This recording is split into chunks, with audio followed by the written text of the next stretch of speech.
देखिए, हरियाणा चुनाव पर भूपेंद्र सिंह हुड्डा ने अपना बयान दिया है। वो बोले हैं कि 36 बिरादरी मन बना चुकी है कि कांग्रेस की सरकार बनाएंगे। बीजेपी ने हमारा मैनिफेस्टो कॉपी कर लिया है।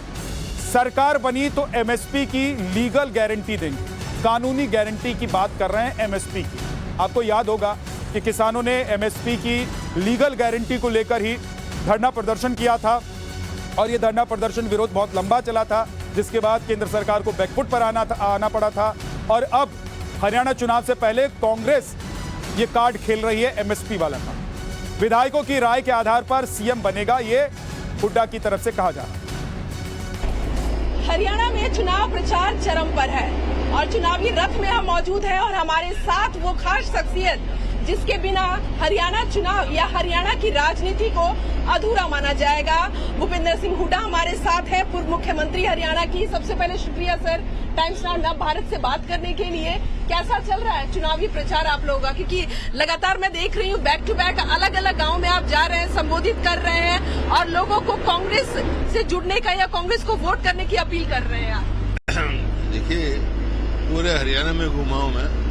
हरियाणा के पक्ष में लहर चल रही है और 36 बिरादरी मन बना चुकी हैं अब की बार कांग्रेस सरकार, क्योंकि 10 साल कांग्रेस की उपलब्धियां जो हमारी सरकार रही 2005 से 2014 तक और इस सरकार की 14 से 24 तक की विफलताएं लोगों ने तोल के देख ली। अब लोगों ने मन बना लिया कांग्रेस की सरकार बनाने जा रही है। जैसा आप कह रहे हैं कि उस सरकार की क्या जो काम कर नहीं पाई बीजेपी सरकार, लेकिन 10 साल बीजेपी की सरकार रही है।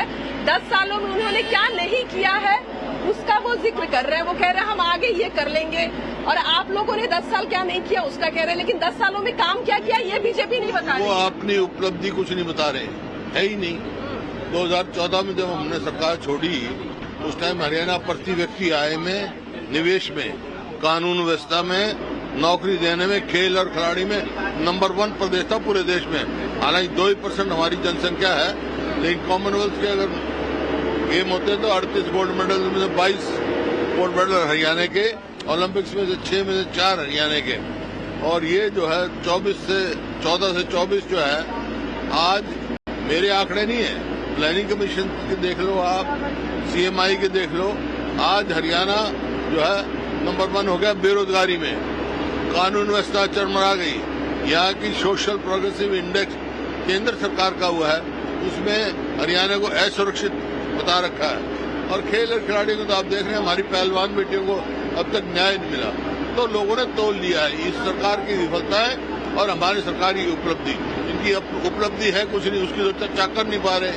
वैसे ही सुबह झूठ बोलना शुरू करते हैं, शाम तक झूठ बोलते रहते हैं। 7 गारंटी आप लोग लेकर आए तो कह रहे हैं कि 500 रुपए का गैस हम भी आपको उपलब्ध कराएंगे। बीजेपी भी अपने एजेंडा में लेकर आए। वो तो हमारा पहले आया है और ये तो हमारे एजेंडे की जो है कॉपी करी है इन्होंने, मैनिफेस्टो की कॉपी पेस्ट पे चल रही है। लेकिन 2014 का इनका देखो घोषणा पत्र, 2019 का देखो, कोई वादे नहीं पूरे करे उन्होंने। हमारा 2005 का देखो, 2009 का देखो, जो घोषणा पत्र सारे वादे पूरे किए हमने। जो कांग्रेस कहती है वो करती है। जो 10 साल आपने सरकार चलाई जब आप मुख्यमंत्री थे, किसानों के लिए कई बड़ी चीजें उस समय सरकार ने की। क्या कुछ हम नए वादों के साथ आप लोग निकल कर आ रहे हैं और क्या किसानों के लिए क्या बेहतरी रहेगी इस बार अगर सरकार बनी कांग्रेस की? तो किसानों का जो है, हम हरियाणा में एमएसपी गारंटी देंगे, लीगल गारंटी देंगे। और राहुल गांधी के नेतृत्व में केंद्र में हम लड़ाई लड़ेंगे, सरकार पर दबाव बनाएंगे कि ये एमएसपी जो है स्वामीनाथन C2 फार्मूले पे उसका मूल्य तय करें। अभी जब संबोधन आप कर रहे थे उससे पहले नारेबाजी ये हो रही थी कि भावी मुख्यमंत्री हमारे बीच पहुंच रहे हैं। ये एक बड़ा सवाल लगातार दिल्ली में भी पूछा जाता है। कई नेता और हैं जो कह रहे हैं कि हम भी मुख्यमंत्री के दावेदार हैं। क्या कुछ ये रहेगा? क्या कांग्रेस पार्टी मुख्यमंत्री की घोषणा कर सकती है? नहीं करेंगे, करती नहीं है, पद्धति नहीं है कांग्रेस की। लेकिन कांग्रेस की एक पद्धति है, विधायक चुनने के बाद ऑब्जर्वर आएंगे, विधायकों का मत लेंगे और कांग्रेस हाईकमांड फैसला करेगी। जिसका भी फैसला करेगी हमारे को मंजूर होगा। एक अंतिम सवाल है हुड्डा साहब, क्योंकि कुमारी शैलजा का जिक्र बार बार आ रहा है। बीच में वो कैंपेन अपना छोड़ दी थी। रणदीप सिंह सुरजेवाला के बेटे कहते हैं कि वो भी मुख्यमंत्री के उम्मीदवार हो सकते हैं। ये जो आपसी खींचतान चल रही है, क्या इसका असर आप लोग के चुनाव? कोई खींचतान नहीं, उम्मीदवार तो हो सकते हैं, दावेदार क्यों नहीं हो सकते? कोई भी हो सकता है। और अगर इच्छा ही ना रखे, दावेदारी ना रखे, इच्छा बढ़ने की ना रखे तो स्टेगनेंट हो जाएंगे। वो तो अच्छी बात है। हुड्डा साहब के लिए ये जो चुनाव है, ये सबसे बड़ा चुनाव कहा जा रहा है कि ये हो सकता है राजनीतिक तौर पर ये आपका आखिरी चुनाव भी हो।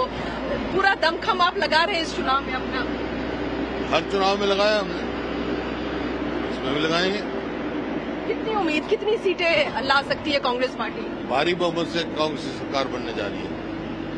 धन्यवाद। भूपेंद्र सिंह हुड्डा हमारे साथ बात करते हुए, और तमाम सवालों पर उन्होंने अपनी बेबाकी से जवाब दिया। उन्होंने कहा कि 10 साल जब कांग्रेस की सरकार थी उस वक्त जिस तरह से हमने काम किया है, खासकर किसानों के लिए एमएसपी की जो बात लगातार कांग्रेस पार्टी कहती रही है, उस पर केंद्र सरकार को बाधित करेंगे। और ये उनकी कोशिश रहेगी कि कांग्रेस की सरकार बनी तो किसानों के लिए ज्यादा से ज्यादा फायदे वाली जो स्कीम है, जो नियम है, वो निकल कर आएगा। और निश्चित तौर पर कांग्रेस की सरकार बनेगी, बहुमत की सरकार बनेगी। और खींचतान पर उनका कहना है कि दावेदार तो कोई भी हो सकता है, दावेदारी होनी चाहिए, तभी तो जो है राजनीति में अपनी बातें रखी जाती है।